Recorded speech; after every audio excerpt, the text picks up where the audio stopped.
Najatu Mohammed comes out once again to slam President Bola Ahmed Tinubu. In a lengthy post, she puts fearlessly on social media.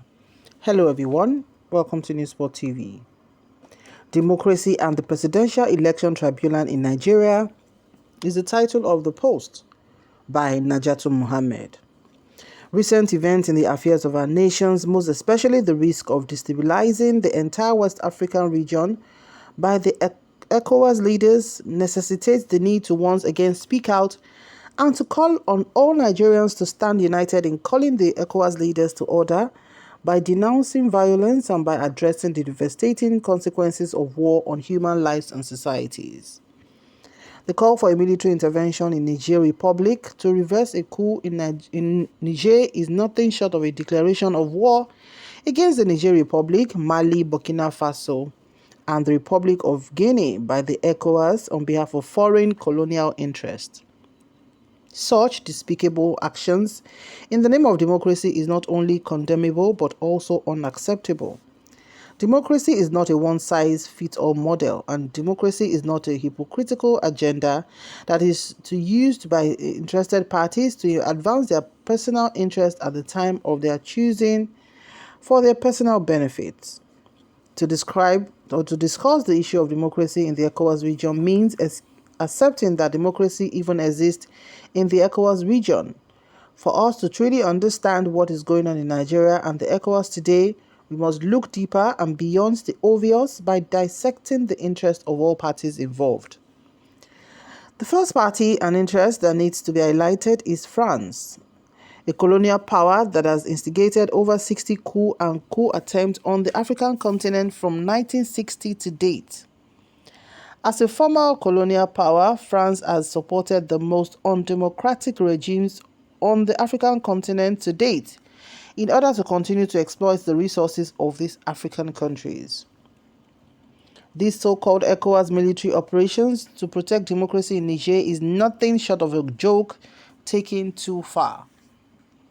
While the world is being distracted with the drumbeat of war against Niger Republic, one of the ECOWAS leaders, the president of Senegal, Macky Sall, dissolved the main opposition party, PASTEF, ahead of the February 24th general election in Senegal, and the opposition leader Ousmane Sonko, who is set to win the presidential election with a large margin, was arrested, with hundreds of his protesting supporters killed and maimed by government forces.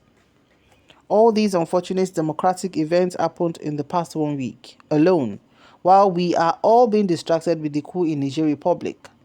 France has not said a word and ECOWAS has not declared war on Senegal. This is tantamount to Peter Obi's Labour Party or Atiku Abubakar's PDP being dissolved, and the two opposition leaders arrested, while hundreds of their supporters killed or maimed by the security forces under the cover of France and its allies. In Togo, another francophone ECOWAS country backed by France, there was widespread protest for a whole year against the 55 years unconstitutional rule of father and son, Eyadema and Faure Ganasigbe. The father ruled Togo with an iron fist for 37 years, while until his death in 2005, after which the son took over the helms of affairs and has been in power for 18 years, despite the two-term limit set in Togo's 1992 constitution. France and the ECOWAS continues to support the dictator just as they did his father for 37 years. Dear Nigerians, is this the type of democracy France wants to enforce on Nigeria and Nigerians? In the Republic of Guinea, where Tinubu obtained citizenship by swearing allegiance to another country that is also a French colony, hence making him ineligible to contest the 2023 presidential election, Alpha Condé, the then president of Guinea, was toppled by a military coup 1 year into his third term in office. Alpha Condé was supported by France and the ECOWAS until a military coup toppled his democratic government. In Ivory Coast, French soldiers marched to the capital and arrested President Laurent Gbagbo in 2011. He was physically dragged out of the presidential palace by French soldiers for being undemocratic. He was replaced as president of Ivory Coast with Alassane Ouattara, Today, Ouattara has forced his way to an unconstitutional third term as president of Ivory Coast, despite unending protest by the people of Ivory Coast. He continues to be backed and supported by France and French forces. In Gabon, another francophone country, though not a member of ECOWAS, Omar Bongo, who served in the French military, ruled the country for 42 years under the protection of France. Upon his demise in 2009, his son Ali Bongo took over and has been the president of Gabon for the past 14 years with the support of France. The wife of Ali Bongo bought a mansion in Los Angeles for $25 million. That is equivalent of 21 billion naira or 15 billion CFA, all under the protection and support of France. Today in Nigeria, we have Tinubu being supported by France after the most controversial election declaration in the history of our country. I must remind Nigerians that Tinubu visited France before the primary elections. He visited France after the primary elections and again visited France before the general elections and after the general elections. Emmanuel Macron, the president of France, was the first president to congratulate Tinubu despite the fact that the European Union Observation Mission report condemned the 2023 general election. It is therefore not surprising that after his swearing in, the first country Tinubu visited as president is France.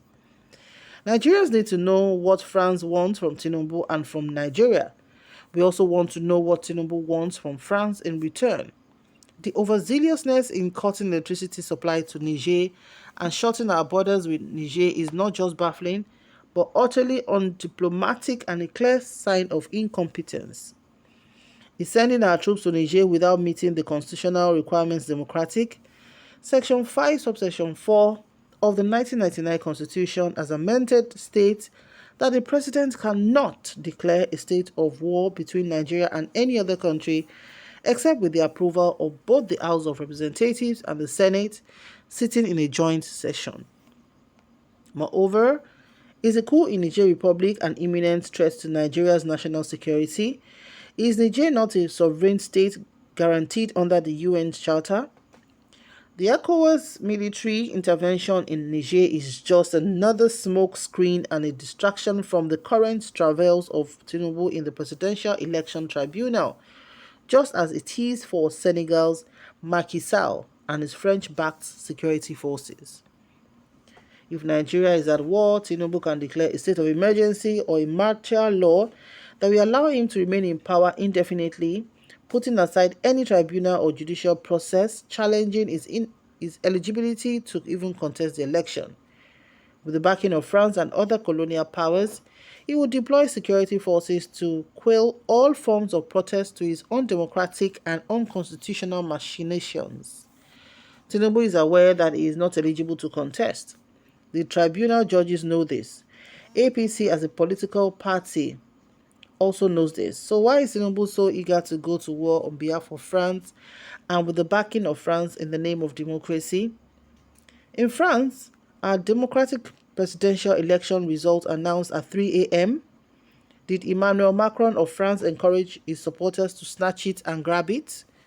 Furthermore, why is APC and Tinubu talking about a rerun as the outcome of the Presidential Election Tribunal? Do they already know the outcome of the Presidential Tribunal's sitting? Is there a channel of communications between the Presidential Election Tribunal and Tinubu/APC? Anything short of disqualifying Tinubu by the Presidential Election Tribunal would be tantamount to the destruction of Nigeria as a sovereign state by the judiciary.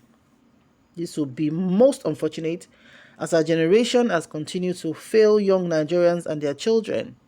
Although most Nigerians see the judiciary as an untrustworthy arm of government, we will continue to demand for justice and we will continue to hold the tribunal to account as our future, the future of our country, and the future of our children is being toiled with by international colonial players and their local benefactors.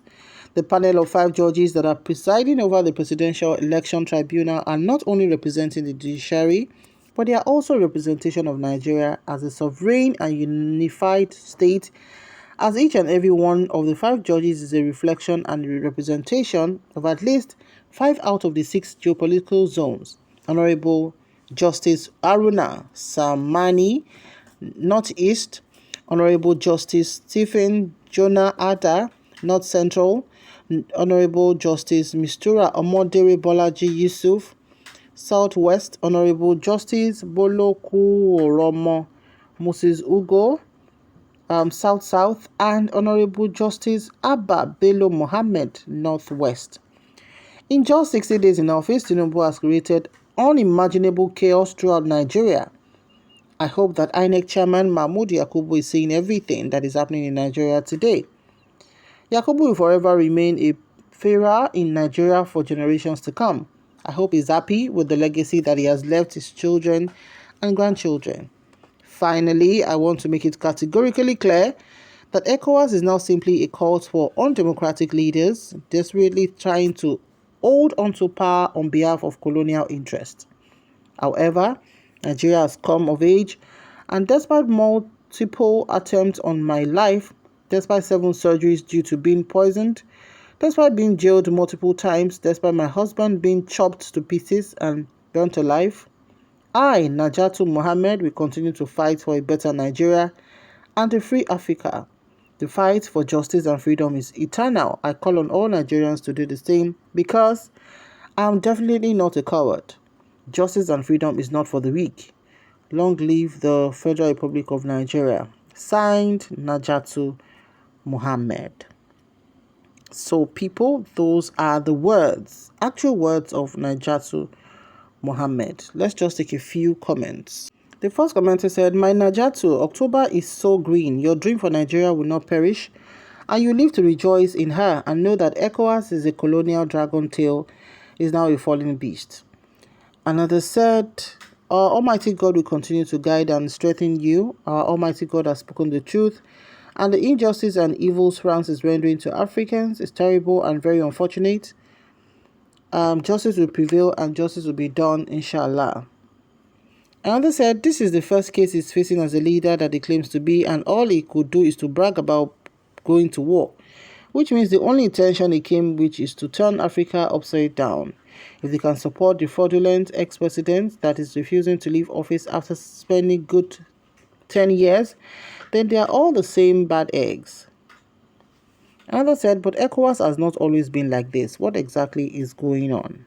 Another said, "Najatu Mohammed, heroine of Nigerian democracy, you have spoken well."